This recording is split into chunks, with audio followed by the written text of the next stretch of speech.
Hi, this is Stan Fitzgerald with Veterans for America First and our new partnership firm, our media wing, the Vet Voice. I'm here with performer Christa Ware.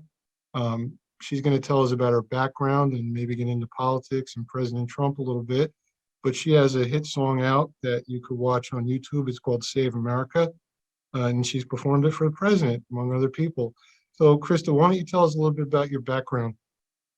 Hey, Stan, thank you so much for letting me be on this morning. It's really an honor for me.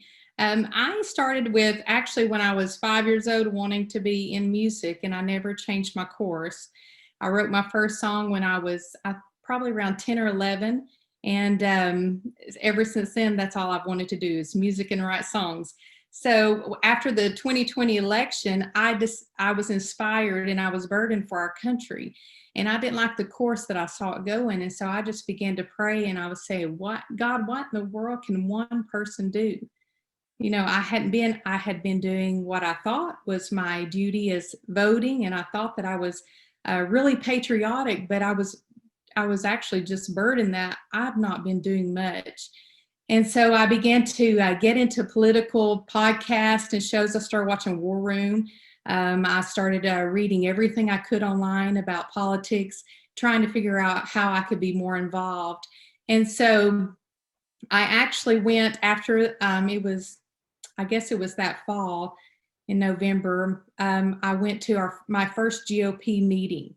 And I had been watching War Room, and that's what they were saying: get involved, go to your GOP meeting on the grassroots level. We've got to take our country back. So I did that. I had no idea what I was getting into. In fact, we joke now because my husband said, why don't you go to the meeting and why don't you just listen? And we're going to learn about this before we do anything. I said, okay, I can do that. Well, that night I walked out the vice chair. What I didn't know is that our GOP meeting was struggling in our county, and they were really trying to keep their head above water. And because my family was well known in the community and they knew who I was, they just voted me in vice chair. So we tease about that today. But that was my first, I guess, answer to prayer, because I prayed. I said, God, what can I do? And he got me involved in the GOP meeting. And I still am the vice chair today. The other thing was many people know Hank Sullivan, and I listened to him and read a lot of his posts on Facebook.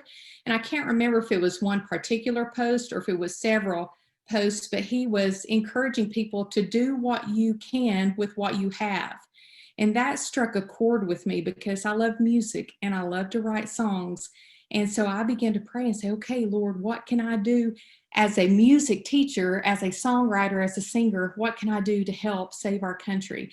And President Trump, I think he's the greatest president that there has ever been. I love President Trump. He's done so much for our country. And I wanted to honor him. And I began to think, okay, so what has he built his campaign on? You know, what has made him this great president? And so I began to think about, he says, save America, make America great again. He says the best is yet to come. And he also says, there was another phrase I used on my phone. So, he says, we've only just begun. So those phrases were going all through my head. And so I started to put pen to paper. And if you'll go back and you'll listen to my song, all four of those phrases are in my song. And he just had, he had a winning passion for our country, and he instilled that passion in me. I didn't know what it was to be patriotic on that level until he became my president, and I just thank the Lord for that. And so I got pen to paper and I started writing out the lyrics. We were struggling with the cancel culture, still are. They wanted to silence our voice, and so all of these ideas are going on in my head. And so I just began to write out the lyrics and work through them and think about what our country truly is. And we are one nation under God, and I wanted that in there. And so I wrote the lyrics. God gave me the melody, and that's how the song was born. It's an amazing journey, amazing story. And I'll tell you, only a Trump supporter could on day one decide I want to get involved in politics and walk out of a meeting the vice chair. That's Oh, some Trump energy there. that's Uh, right. So let's talk about your performances. You've had some significant ones. Tell us about some of them that you got involved in. Right. Well, when I first wrote the song, I had done the tracking myself. And so it was just me and the piano. And I was asked to sing at the 14th District Marjorie Taylor Greene rally in Dalton, Georgia. And so I took my piano track, it wasn't anything professional, and played it down there. And it was amazing. And I have seen this response. It's nothing about me, but it's all about the song. I have people tell me all the time, that song says what I'm feeling. I didn't know how to put it in words, but that song tells it. And so when I sang that song, I received an overwhelming standing ovation in response, and it really took my breath away. And in fact, That was a good sized crowd, right? About how many oh, people would you yeah, say were I there? would say there was probably 400 or 500 people there. So, and that was probably the largest that I had ever sang to. And the first one on her feet was Marjorie Taylor Greene. So that was just that really, in fact, she got up to tell her speech and she said, she was crying and she said, I don't even remember what I was going to say now. She said that just was so amazing. So that was encouraging and got me off on a good start. I've been able to sing for her at other times as well in Rome and other places. And then I've sang for Herschel Walker. I actually got a call from his one of his campaign managers asking me to come sing for him. And so I had that opportunity, and he really went out of his way to extend his gratitude for the message of the song. And I've been asked to sing for him since then. I haven't been able to work it out with my schedule quite yet, but I hope that will work out soon. And I understand you had a big one with a rather large crowd in Commerce, Georgia. Yes. Okay. So this has the greatest story ever. So I've been sending out this song because it costs a lot of money to get on radio and get it promoted and things like that. And I just wasn't able to go that route. So I thought, how in the world can I get this to the right people? So, I contacted you at a Donald Trump Jr. rally, and so made that good contact. And I'm learning that connections are really important in this. I'm not Lee Greenwood. He's amazing and his song is amazing, but nobody knows who Christa Ware is. So I have to kind of, send the song out and give them a little bit about my story. But I had been wanting to get it to Dan Scavino Jr., and I had researched, and you cannot find any information on him about how to get stuff to him. So I actually finally went to Facebook, and there's a little mentions bar at the top, and it says, I clicked on that, and it says, do you want to send a message to Dan Scavino? And I was like, yes, yes. And so I just wrote on there, I said, if anybody can get this to the president, you can. And that's all I did. And I attached a link to my song. Well, he posted it on Facebook, and I was blown away. I mean, the YouTube views went up. I think I'm close to 30,000 now. And he's responsible for the majority of those. It just flew. People started sharing it, and it was amazing in the comments on there. So I owe a tremendous debt to him. But he sent that song to Justin Caparel. Am I saying that name right? I think so. With Team Trump. He sent it to him, and Justin actually told me I was taking a selfie at the Team Trump because I was in the little tent before you go on the stage, and I was doing my selfie, and this guy came up behind me and went like this, and so I went ahead and snapped the picture, and he said, are you Christa Ware? And I said, I am. And he said, well, I'm Dustin, and he introduced himself, said, I'm with Team Trump, and said, Dan Scavino sent me your song one night at 11 o'clock and said, you've got to hear this. And so that's how I got at the Trump rally, and that was the most amazing event. I had never sang. There was 35, I guess, 1,000 people there, and I had never sang to that size of crowd before, and that was it was nerve-wracking, but it was so invigorating. It was amazing. So I recently interviewed a rock star. His name is Tommy Vext, and he's talking about walking out to crowds of 10,000. Here you are. You played the 4 or 500 at Marjorie's, which is big. That's big for a political event. You walk out on stage, 35,000 people staring at you. What goes through your head?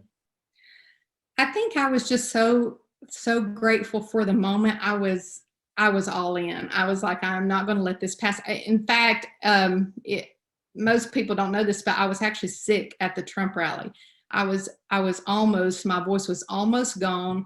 And I was like, I am not letting this pass up. I'm not letting this pass up. So I went on vocal rest, didn't even practice my song for some time before going. And my family, I walked around, I was doing sign language, anything I could to not use my voice, because I did not want to let that opportunity pass. And so I think that when I got there, I completely left it in the Lord's hand, and I left it all on the field. I tried to do my very best. It was incredibly windy.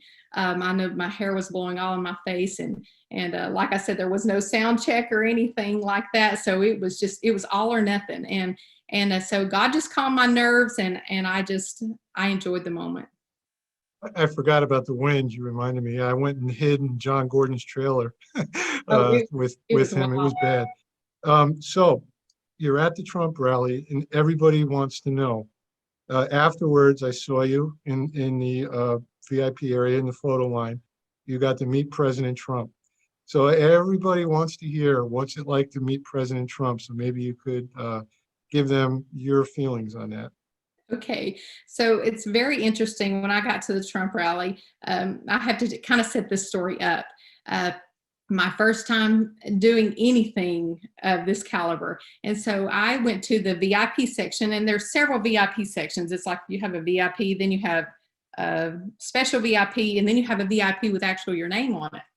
So I actually just went to the VIP section and sat down. And a friend of mine that was with me, she said, I bet you're supposed to be over there if you're in the program, if you're actually singing. And so she asked one of the security guards, and he said, oh yeah, your name's right here. And I was like, oh, what? My name is actually on a chair. That was just amazing. And so I went over there and sat. And then my other friend, he texted me. They had went up into the bleachers to sit. And he texted and he said, are you sure you're not supposed to be back there at the banquet? And I said, I have no idea what I'm doing. I really didn't. And so I messaged the lady that was in charge of Team Trump, and I said, am I supposed to be going to the banquet? And she said, oh yeah, come on back. So I went back there, and that was exciting in itself. And so, he gives a speech before he goes out and gives a speech to everyone. And so me and my husband get up there at the as close as we can. We were like, we're going to get to see the president. We were so excited. And so we were waiting in line. Well, I had stepped out. He was holding our place up there by that stage, and I had stepped out a minute, and I had ran into the lady that was helping me and getting me everywhere I was supposed to be. And she said, in just a minute, she said, we're going to take you back for a picture. And I said, okay, that's fine. And I said, I forgot how I worded it, but she said, you get a picture with the president. And I said, do what? I didn't even know that I got a picture with the president. And so it was so funny because I had no idea I was going to do that. But this whole time I was praying. I was like, Lord, please let me meet the president. Please let me meet the president. And so when she said that, I was floored. And so I ran back and I got my husband in, and she was telling us to come on back. And so we're waiting in line to go back and meet the president. And so when I got up there to the curtain, and they announced, they said, this is Mr. and Mrs. Keith Ware, and said, Miss Christa Ware sang your national anthem for you today. And they had told us, said if he extends his hand, you can shake it. And so when he did that, and I got to shake his hand, which was, oh my word, the honor of a lifetime. I really wanted to hug him, but I knew not to go there. But I was so excited. And so I shook his hand, and I said, and I wrote Save America. And he said, and he looked at me and he said, that is a great song. And so that was, I could cry, but I was just like, I felt like, wow, this is more than I could ever ask for. He's just, wow, he's just amazing. God has just used him so mightily in our country. And just to think that I got to write a song for him, and then I got to sing it for him, just totally blew me away. Honor of a lifetime. So you got accolades from the President of the United States on your song. And Christa is a little too humble to tell this story, so I'll just fill in these last 2 minutes. A couple weeks after the presidential rally, we had a Veterans for America First rally in Georgia with all our endorsed candidates, and Christa was invited to perform. Tana Gertz, one of our ambassadors, was the lead in our rally. She came in to help us, and Christa performed her song to a packed room. It was a couple hundred people. It was as many as you could fit in a GOP event. And she got thunderous applause, not just from the crowd, but from Tana, from Senator Perdue, from John Gordon, from Patrick Witt, all the Trump endorsed candidates. As a matter of fact, when David Perdue spoke after she performed, he said, "Wow, I have to follow that. I've never seen so much energy." And it's true. I mean, you go to a Trump rally or a Veterans for America First rally, there's tons of energy, and Christa brings that energy. I went, well, I mean, not trash anybody, but I went to an event recently. I won't say what it was. It was dead. There was no energy. America First, that's the way to go. That's where the energy is, and that's where we need to get out the vote. So Christa, we appreciate you coming on the show. And can you just tell people how to find you on social media? Yeah, you can find me. It's either under Christa Ware or it's under Christa Ware Music on my YouTube channel. And my Save America is just a single, but it is on all of your streaming and Apple Music, Amazon Music, all of that. Well, thank you very much. And we look forward, my wife and I look forward to seeing you again soon. Thank you, Stan. It's been a great honor. And thank you for all the work that you do with Veterans of America. It's a really blessing, and it's a trusted resource that I have really appreciated and shared with others. Well, thank you for that. And we'll talk to you soon, my friend. Thank you.